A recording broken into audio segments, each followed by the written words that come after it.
Hi, welcome to another edition of Fansview Friday. This is our weekly live stream where we go through Kevin Lillard's convention reports. If this is your first time tuning in, Kevin Lillard was a legend in the cosplay community. Kevin Lillard, unfortunately, he had passed not too long ago, a few years ago. He ran a website called fansview.com. Fansview.com has been documenting conventions from the late 90s to the late 2000s. His website showcased interviews with guests of honor and just what went down at a convention, and he would post all these stories and photos throughout the weekend as the convention was going. And this was a huge labor of love on his part. Hence, this was a website made by fans for fans. And every week we'll go through each of his reports by the magicweb.archive.org. His website is no longer available to view online, but the goal of Fansview Fridays is to preserve a lot of his website and the memories he had shared with us, because we do not want to let this side of fandom history go to the wayside. So, with that said, let's get started on NekoCon 2000, which took place on October 27th to 29th in Chesapeake, Virginia. All right, let's just take a look what's here. So just give me one moment here. Let me just pause for a second. I'm going to put in my advertisement for my book in the chat. Basically, this is my book all about this time period. You can go to the link in the description. The description here will have where you can buy a copy of my book. Last time I checked on Amazon, we have less than 10 copies left on Amazon.com. So get your copy. If I'm at a convention you're at, I'm more than happy to sign a copy of your copy of the Fangirl Diaries.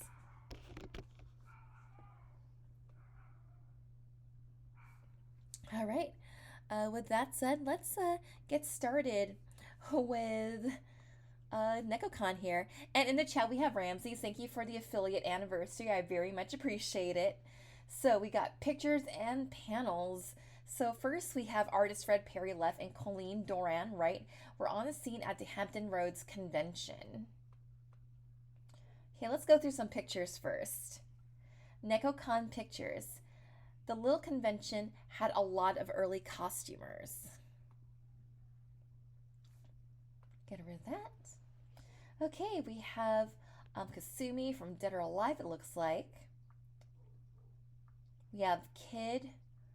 By the way, I love that skeleton in the background showing that this is Halloween weekend. Okay, just scrolling down here. We got Psylocke. I feel like I know this character with the pigtails, but I'm not too sure.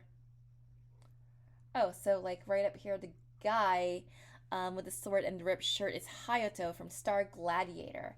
I've never actually heard of Star Gladiator. What's that all about?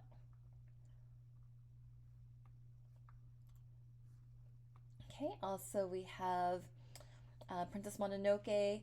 We also have the Cat Girl from Escaflowne. Yeah, more King of Fighters characters. Yeah, like this, like during like this time period, we had like a lot of fighting game characters. I'm noticing. Okay, just scrolling through here. Oh yeah, then we got Tenchi Misaki.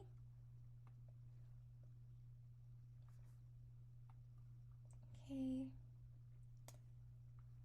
Sometimes I'll look at these photos like, I have a feeling I know what you're from, but I'm not too sure. Like this photo on the left here, like the design looks familiar, but I can't quite pinpoint what it's from. Okay, what's this? Sailor Chibi Chibi. Okay, we have more King of Fighters here with Final Fantasy VIII. Got Meruru. I also like looking at the photos of in the background, since it's all taken at the dealer's hall. Just kind of seeing what like all these early vendor rooms look like. Just scrolling through here. Oh my god, is that enough, right? Like you barely see like the four generals cosplays at conventions. Just scrolling through.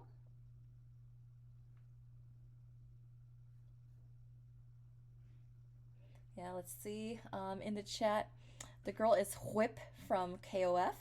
I like think the one on the left is from Xenosaga. Yes, that is Maxwell Stanton in reference to Nephrite.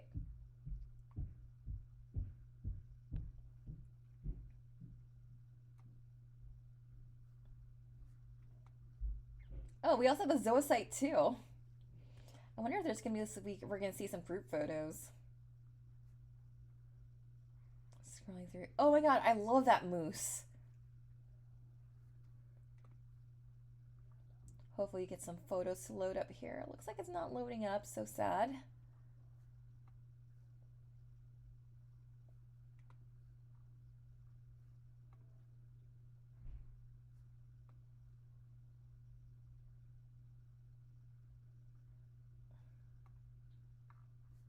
Okay, let's take a look at more photos from NekoCon 2000.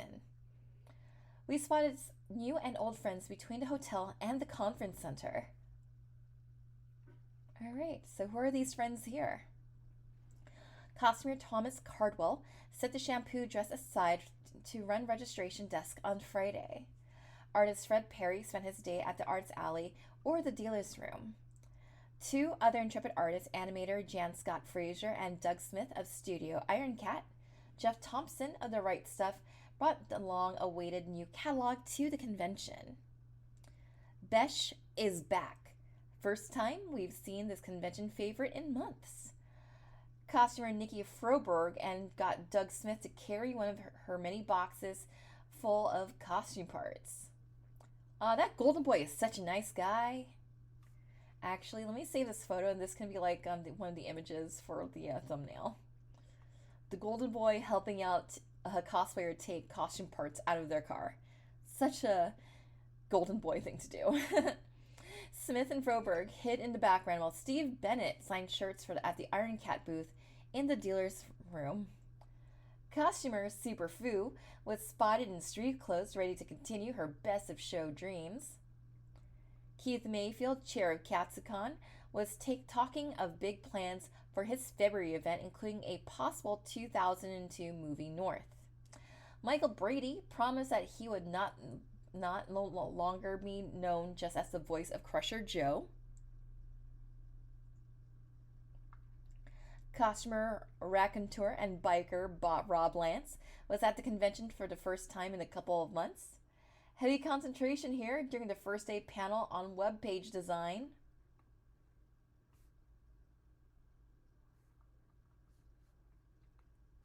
Looks like we got a spam in the chat. Costumer Thomas Cardwell said the shampoo dresses. Okay, my bad. We should go and be on page 3. Here we go.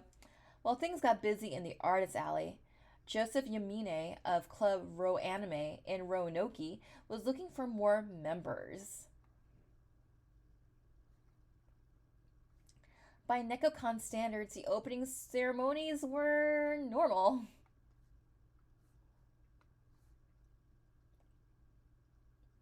Kate Robards traveled from Wisconsin to Virginia to deliver an enthusiastic welcome, introduction, and procedural lecture at NekoCon opening ceremonies.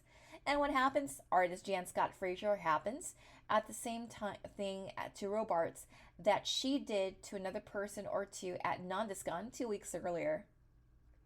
The pattern continued when actors Tristan McAvery and Michael Brady were introduced. When an enthusiastic fan from the audience leapt onto the stage and had her way with McAvery, who put up no resistance at all. The next hug was between Robards and artist and writer Colleen Doran, who spoke of an animation project in the works. Then things quieted down for artist Fred Perry venturing for a moment outside the gaming room, and the delegation from Studio Iron Cat, Steve Bennett, Doug Smith, and Tiki. They were followed by the producer, Jeff Thompson of Right Stuff, fan and internet good guy, Steve Pearl, and fan Todd, who was looking for people to go with him to the Rocky Horror Picture Show. Sadly, the author wasn't quick enough with his camera to record the kiss between Robards and costumer Nikki Froberg.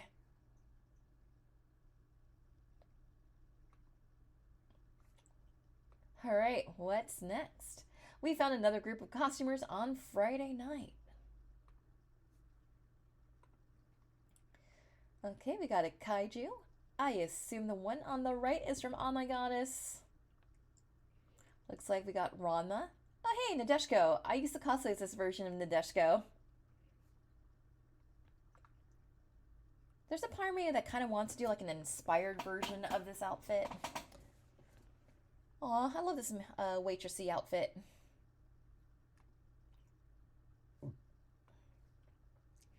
Okay, guy in cloak. We got a cat girl. Okay, got Nabishin. Nice. Got some love for Excel Saga. Duo. Legato from Trigun. Okay, we got Legato from Trigun. You have a karaoke person here in a Chinese dress. Oh my god, the Misfits. That's amazing. Lena Inverse, Zelos, and Zilgatis from Slayers. All right, what other pictures do we have on the section right here? Here are the Saturday morning costumers. Yeah, we do stand Gem at the cottage. All right. Just kind of scrolling through here. Got Lady Un. Believe me, I attempted working on this costume and I stopped. Yeah. Yeah, we got Sailor Mercury.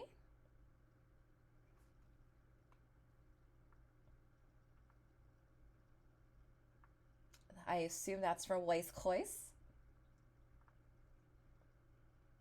We got Ryoga. You have Ash just hanging out.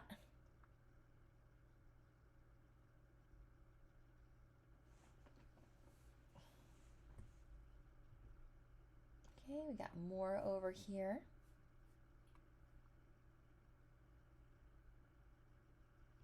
I think that the guy with the blue and orange outfit is supposed to be Vegito. Vegito. Okay, we got Jury.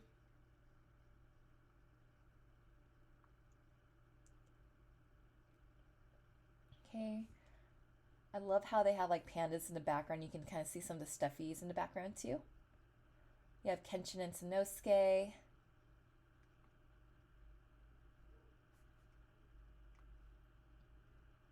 Right, we got Hikaru and Umi from Magic Knight Rare.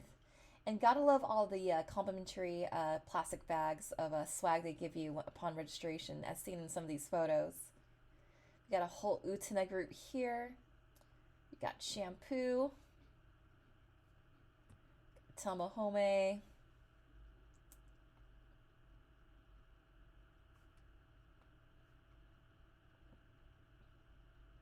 Okay, just scrolling down through.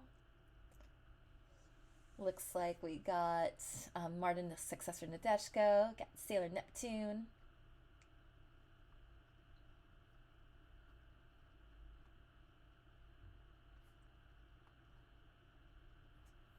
Okay, we got Wu Fei. Did anyone catch the Gundam Wing panel at San Diego Comic-Con? If so, what are your thoughts on the now that we're getting new Gundam Wing content? I'm excited. I mean, Gundam Wing is not a perfect series, but I'm very nostalgic for it because that's the series that got me into the Gundam franchise. Or rather, it was my first Gundam series, and you know what? And what actually did turn me into a Gundam fan was just watching through the OG.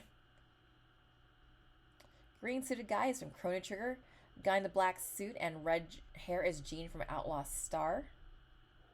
Oh, we have Duo over there too, and looks like they got the Bible from the hotel room. Like, do hotels still do that? Do they still like have like the Bible and the Book of Mormon like in every hotel room?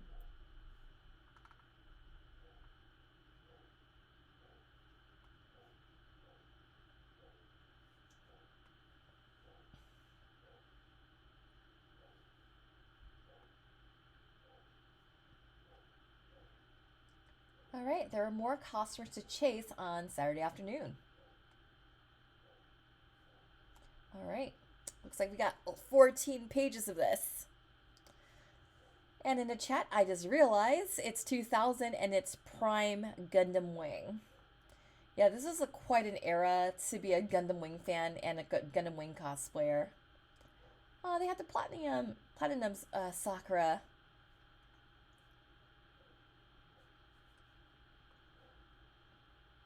Got Film Fancy over here. Just scrolling through.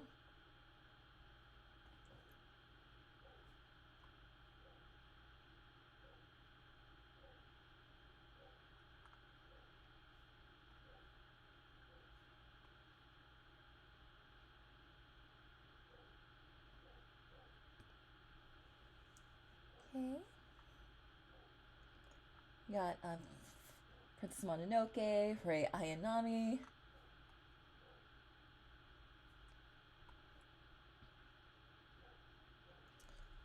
And Ramsey's just pointed out Terry and Lily. Oh, that's the second time we've seen the writer Yellow Truck. Wonder if that business is still around.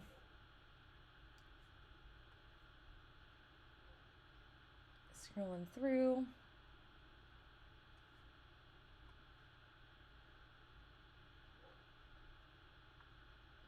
Oh my god, is that a Shin-chan? Yes, it is. We also have someone from Vision of Escaflowne. I just know him as the Head and Shoulders guy because of the Escaflowne parody dub. Okay, we got some folks from Slayers. We have a furry with 9 tails.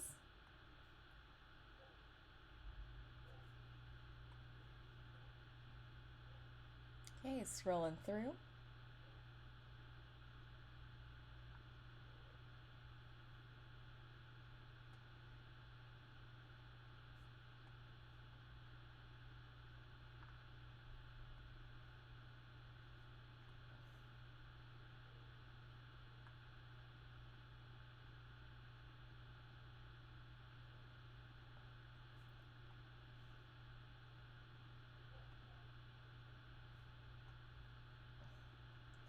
Okay, looks like we're running out of photos here, so...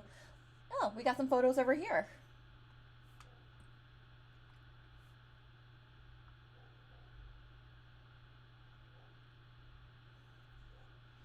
Okay, we got some cat girls. Looks like we got some Visual Cake good times.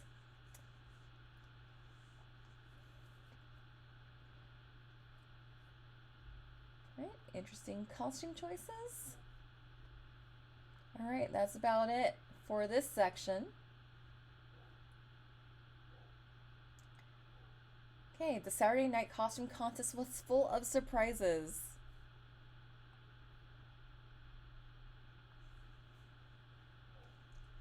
Okay, that looks like Angel Sanctuary. I feel this is from Bubblegum Crisis, but I'm also getting Blue Beetle vibes too. Again, sometimes at the time it just really depended on the costume contest and what they would allow. Got the 3 lights over here.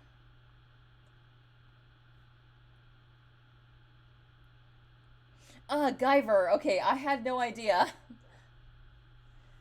Remember, I was watching a lot of Magical Girl Sparkle at the time. Is that a chair of sorts?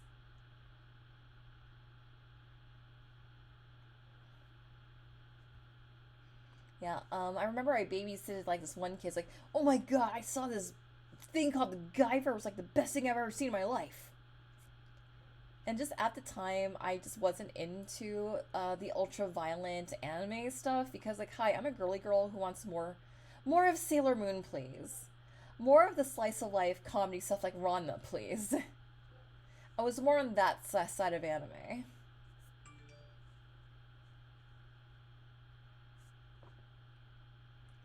Like, I admit, like, I wasn't... Akira didn't resonate with me until, like, much later in life. Because Akira, again, was not, like, high on my priority of, like, stuff to watch. Okay, looks like we got a Slayers versus Hoshugi Yugi here.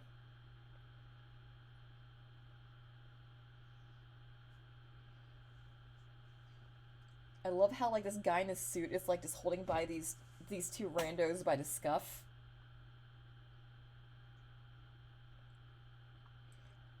I'm like, is that Nuku Nuku? It's been a hot minute since I've seen Nuku Nuku. And hey, we got Professor Tomo. Check out this old school phone he has in his hand. Yes, I agree. Like, I saw the Akira movie, and I'm like, wait, that's it? I feel like there's a lot more you can do with this. And I heard, like, oh, there's more in the manga, but it's still a visual masterpiece. I mean, not gonna lie, it's still like a visual feast, and I'm all about that.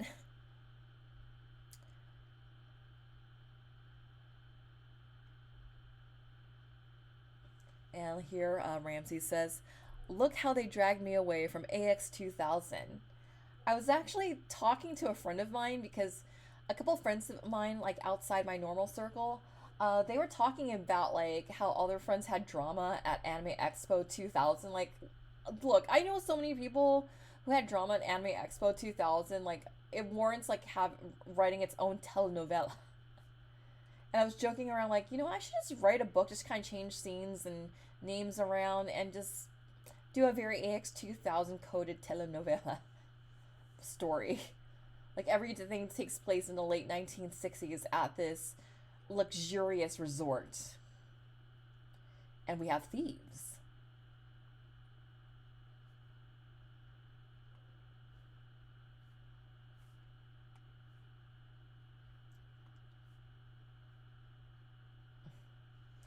All right, and when the judges had to work hard to choose the award winners. All right. Chair? Okay, looks like it's the Godzilla and the chair? Maybe I'm missing something here. I don't know. Cheerzilla? Wait, I think I know what this is supposed to be. Like how like in most like openings for Japanese anime and like some of the Toho like movies, you have, I think they're a video distributor. Hold me accountable to this. There's this studio called Emotion, and they have like this Easter Island head at the start of like their promotionals. They're only on the screen for like maybe 15-20 seconds. I think this is what if we had the Easter Island head from those Emotion video clips at the start of each movie go up against Godzilla. I know that's just a theory, but if anyone can fill me in the comments, definitely tell me like what went on here. I want to know the story of this skit. Yes, the Macross guys. Best recreation went to the Guyver. Best individual went to Crayon Shinchan. And, of course, best craftsmanship went to the Guyver. Best group looks like it went to this Visual K group. Feel the pain in our souls. Yes, if anyone was at NekoCon 2000, please tell us. The junior award went to Professor Tomo. I love it. And then also we have Head and Shoulders from Escaflowne. We dance. I love it. Shinchan, a ninja ready to do his ninja stuff. Rei Ayanami, Kyosuke, and Iori. I was about to say, like, oh, check out those early 2000s trip pants. Like, oh yeah, it's a Iori. Oh hey, welcome, Dokudel. Nice to see you here. Okay, the Guyver guy was a hack. He competed for years wearing that outfit. Oh snap! And won over 20 Best in Show awards. That's ugly. Shame, shame, shame. I believe the chair was an old Otakon joke about a chair that was left on stage. Okay, so it is a chair. I thought it was like one of the Easter Island statues, like at the start of like VHS tapes. My bad. But thank you, Dokudel, for filling us in. Really appreciate it. Craftsmanship honorable mention. And I'm actually, as an aside, I'm actually glad that sandbagging or the act of entering an award-winning costume multiple times is actually being called out within the cosplay community. So, like, I'm glad we're calling this shit out now. Yes, I remember when people chanted chair. Strangely enough, like, just to troll, I've been trying to bring that back. Okay, we have a nurse character here, and then we have Godzilla.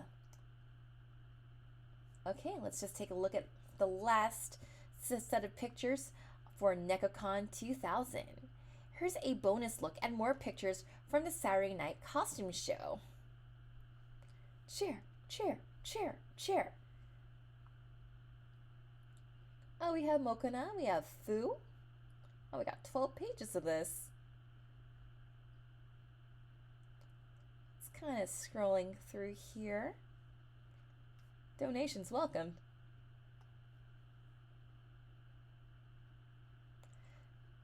Yeah, welcome, welcome, Doku. That is a shiny outfit. Yeah, Dan Hibiki.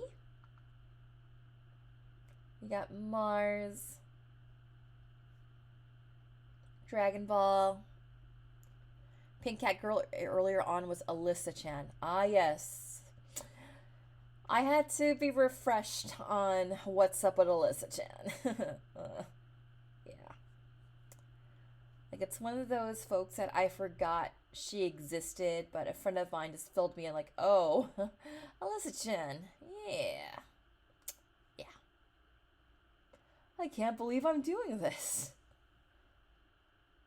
I remember, like, there was a time period where people brought, like, poster board and, like, just wrote their dialogue in there. Yep, the girl caught out a Nazi march. That's her tea. And she went bye, bye, bye.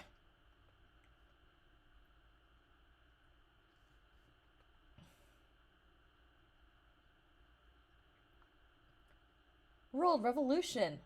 Baka. I love it.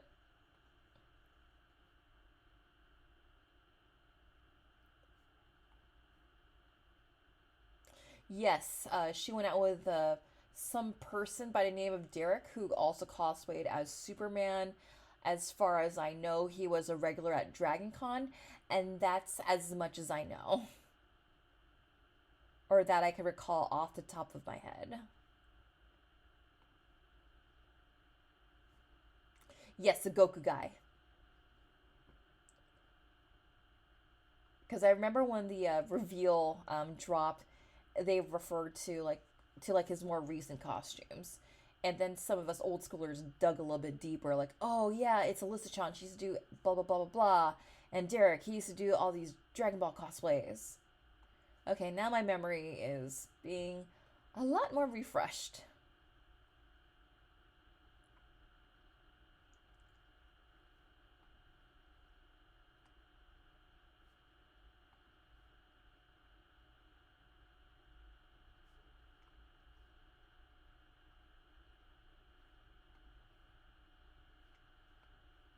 Okay, there's the Godzilla again.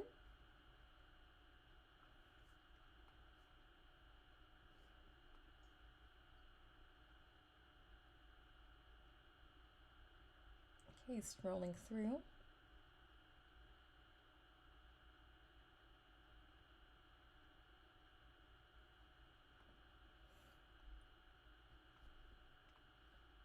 Okay, we have more 3 lights here.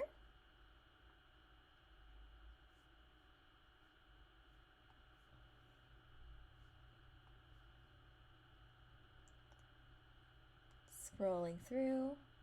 Check out those wings. Yeah, I believe this is the Angel Sanctuary group I had alluded to earlier.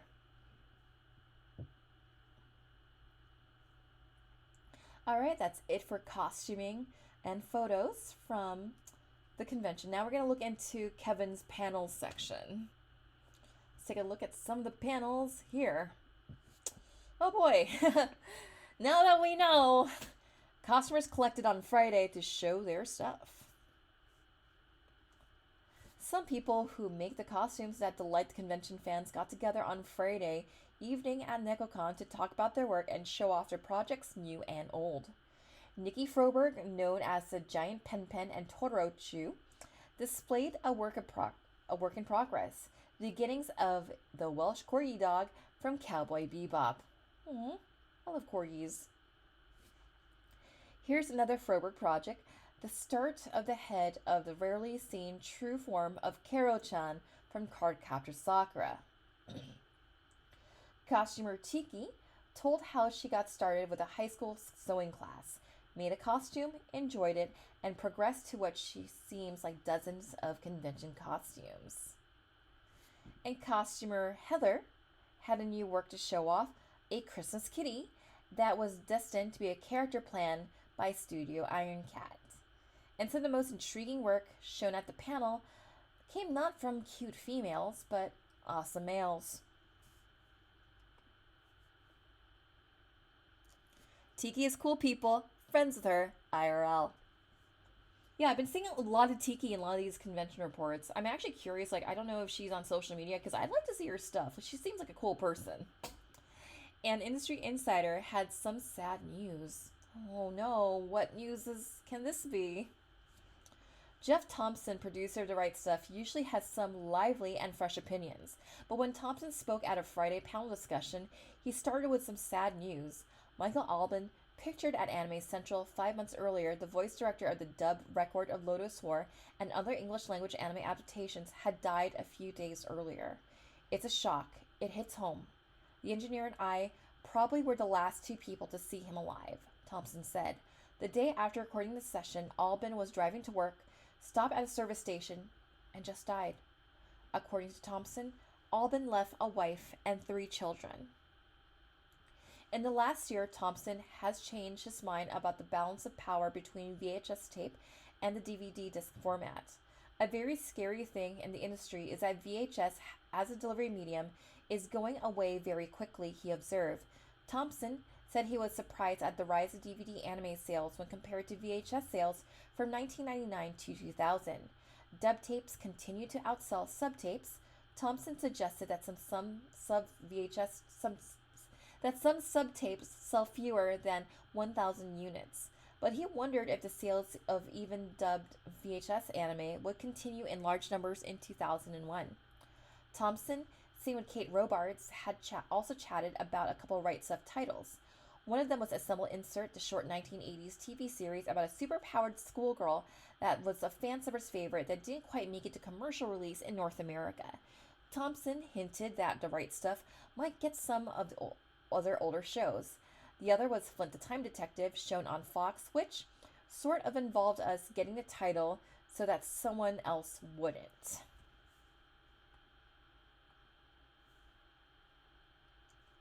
Colleen Doran spoke against her greatest work and things to come. For several years, artist and writer Colleen Doran has worked on A Distant Soil, a story of spacefaring civilizations, metaphysics, and transgender romance. In the next year, Doran expects to finish that story following a plot line she laid out years ago and has followed with only minor changes since then. After the 2001 release of the final volume of that story, Doran plans to move on and create only graphic novels instead of serializing stories, saying that it's easier to create one large story instead of the many pieces of cover art needed for a monthly issue. Doran also hopes to spend more time on another project which she couldn't discuss at NekoCon. She created the character and concept designs for an animated film that could go into production next year. Since some of Soil's story involves men in love with men, some fans have compared it to Japanese yaoi art. Doran understands the comparison and notes her art is going in an Italian gallery with other yaoi work, but says her drawing is based more on the styles of artists like Aubrey Beardsley, who work in black ink only. I love the calligraphic graphic style, and the use of black and white gives you the impression of color that's not there, the impression of texture from lines on paper.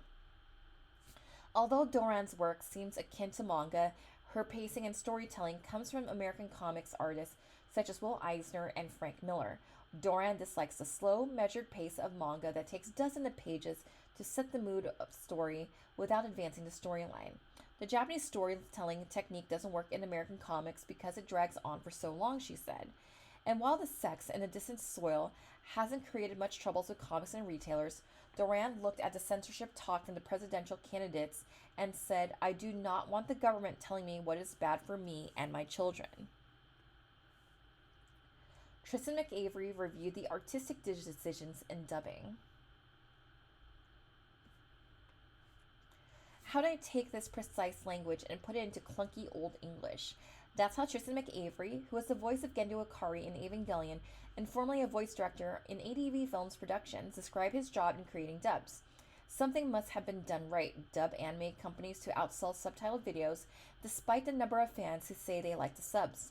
McAvery isn't proud of everything he did in anime dubs. He's still embarrassed about saying Suffering Succotash in the Slayer's movie dub, but he enjoys explaining the artistic decisions made in translating Japanese anime's dialogue into English. There's a question of long silence in anime. McAvery feels most of them should be filled with words, saying the pregnant pause definitely needs to have a little cesarean in it. References to Japanese history and popular culture that are unknown in North America need to be replaced. And none of this is made easy by the need to, more or less, fit the English dialogue to the mouth movements of the Japanese original, he noted, saying that often the original doesn't match the animated flip-flops. McAvery said he once criticized dubs of shows like Speed Racer until he started to handle the job and realized that it wasn't easy. He pointed to the scenes where an anime character is shown in full face close-up, mouth open as if awed with something. Standard dubbing practice is to have a character's actor make a noise. If a mouth is a big O, you can't add words, and if you don't make some sort of noise, it looks stupid, McAvery said. Fred Perry talked about his career. A decade ago, Antarctic Press in Texas decided to take a chance on a young artist from Virginia named Fred Perry and his idea for Gold Digger, a short series about a group of treasure hunters. No one was sure if it would last for more than a couple of years, but it's grown over the years to the point that there's a spin-off series. Perry introduced fans and NekoCon to John Barrett and the artist who writes and draws Edgeguard series. I'm keeping in tough with Fred to make sure I don't screw up his characters, Barrett said. I let him have free reign over it, Perry added. Perry has a lot of plans for his Gold Digger characters for his newer Legacy series, and one of his goals is to have another animated Gold Digger. His plans of a couple of years ago to have an anime studio to create Gold Digger show had never worked out, so Perry has been experimenting with the making of the animation himself on the computer. If I didn't have anything else to do, I think I could finish in 10 minutes, confident Perry said. Perry often is asked by aspiring artists how they can get into comics business. The first couple of attempts won't be successful, he warned. When I tried to break into comics, I was rejected. Then I sat down and realized that editors are looking for people who are dependable. The second part is ability and skill. Publishers are actually looking for talent, but they're looking for dependable talent. There are a lot of good people out there, but they're flakes. Okay, we're going to pause for a second for a water break. In the meantime, I'll be putting in an advert for KinyobiCon. I wanted to mention that I am a virtual guest for KinyobiCon, so you'll be seeing my VTuber self during their virtual event on August 22nd.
And we are back after that break. So let's take a look at Jan Scott Fraser took a hard look at the animation industry. And let's see in the chat. Let's see, I think not too long ago took to Kickstarter for an anime version of Gold Digger. Hi-oh! Yep, I'm here. I have returned. Jan Scott Fraser no longer has to cross the Pacific Ocean to attend North American anime conventions. The woman, who had been one of the few Westerners to work in the animation industry, decided this year to live and work in Los Angeles on an animation project. Why? Because the American animation industry is going to be a better place to work than the Japanese industry, Fraser said at a NekoCon panel, also attended by Jeff Thompson of The Right Stuff and Shin Kurokawa of Anime Ego on Saturday afternoon. The anime industry is like the toxic waste dump industry, Fraser said. Earlier in 2000, the economic forecast of no fast business recovery in Japan frightened away sponsors of anime projects, including a sponsor that Fraser had lined up to spend $3 million on a new show. Now, experienced people in the anime industry have seen their potential salaries cut in half, and many are leaving. The only bright spot for those anime production companies is working on video games, and Fraser said that the game deals are often deals with the devil, which hurt the production companies more than help them. By contrast, the U.S. anime industry is going in the right direction, Fraser feels. In 5 to 10 years, I think we are going to have independent films that have better content. What I went to Japan for in the 80s, we'll have here in 2010. Fraser points to movies such as Titan AE and Iron Giant as imperfect steps along the path towards a vital North American supply of good animated films. She's critical of plans to soften the intensity and violence of the upcoming Batman Beyond Return of the Joker movie, but Fraser also still points that production as an example of the potential strength of the American animation industry. Okay, in the chat, for the record, Jan Scott Fraser, when she passed as a woman. So I'm going to use correct pronouns when I read this from Rams. And she's right. No worries. Okay, and she's right because when it finally was released, it was edited drastically in regards to the Batman Beyond movie. I'll have to look up the history of that. I'm actually curious now. Okay. The author tries to explain his early escape from the Chesapeake Convention. All right, let's hear it, Kevin. Let's get the tea. All right, you know anime is spreading into the mainstream when the van driver says he's a Dragon Ball freak. The guy who piloted the shuttle van from the Norfolk Airport to the Holiday Inn Chesapeake asked the author about NekoCon and wanted to know if there was going to be any Dragon Ball stuff there. He said that all of his college buddies stopped everything at 5 p.m. to watch the Dragon Ball episodes on the Cartoon Network, wondered how much it would cost to get into the convention, and asked if the event was going to have anything from Dragon Ball GT. Buy a membership and see, the driver was advised. You'll find people at the convention dressed as Dragon Ball characters, at least 3 on NekoCon's first day. Oops. After taking lots of time off from work to attend every day an hour of a bunch of conventions this year, things finally caught up with the author, who was able to attend only 2 of NekoCon's 3 days. So it's Sunday and hundreds of people are still having a party in Virginia, while the author had to be at the airport at 5 a.m. to catch 2 planes and rush home for the privilege of sitting behind a desk to keep his job. Damn. Apologies from the author, but as enticing as anime conventions may be, they can't escape the flow of events in the real world. NekoCon started in 1998 as a way of returning the spirit of the original Katsucon to that convention's original home in Virginia Beach. When Katsucon outgrew its hotel, they had to move to a larger quarters outside of Washington, D.C. The same thing happened to NekoCon, which moved from Virginia Beach to the combination of the Holiday Inn Chesapeake and the Chesapeake Conference Center. In 2000, NekoCon stayed a small convention, just the way fans seemed to like it. There were exactly 2 more people on hand in 2000, 1,050 then in 1999, 10,048, and 505 in the inaugural year of 1998. But the event was spread over a larger area. There was about a city block walk between the Holiday Inn, where the video rooms were located, and the Chesapeake Conference Center used for the main hall and the dealer's room. People were scattered between the two buildings, which led to an uncrowded feel for the event. Of course, there were a few rumblings from the dealers that there weren't enough people on hand and no one made money. Some even speculated more fans would have attended if the Sony PlayStation 2 hadn't been released a few days earlier. They thought some people spent their money on the console and games, then stayed home from the convention. In any case, NekoCon plans to move back to the Holiday Inn Executive, its location for the first 2 years in October of 2001. That will create an interesting competition with the Anime USA convention, which is scheduled to occur 2 weeks earlier. Overall, there are 4 anime conventions set for Virginia in 2001. It's been noted before and bears repeating. Fans keep asking why there aren't more small conventions. And the answer is still that the small events keep growing because more people show up. So far, the only ways to keep small conventions from becoming big ones are to brutally mismanage them so no one wants to show up or limit attendance. Capping a convention's attendance might seem like a great idea to some fans, but those fans will scream if there's a limit of 1,500 and their number 1,501. NekoCon was just outside Norfolk, Virginia, an old-time Navy town. When your flight approaches the city's airport, you get a good view of the Navy yards and the Norfolk Naval Station. The shipyard here was established in 1767 before there was a U.S. Navy. The Confederate ironclad Virginia was built there. The first Navy battleship and aircraft carrier came down the ways in Norfolk. The carrier Yorktown sailed from this port during World War II, never to return. It sunk at Midway. And Norfolk was home to the port of the USS Cole. The destroyer attacked while in dock in Yemen. The attack came 2 weeks before NekoCon, leaving many in Norfolk wondering about the fate and friends and family on the ship. The bad news of death and injuries came from dozens of families, and it wasn't until 1 week before NekoCon that the bodies of all the dead from Cole were returned stateside.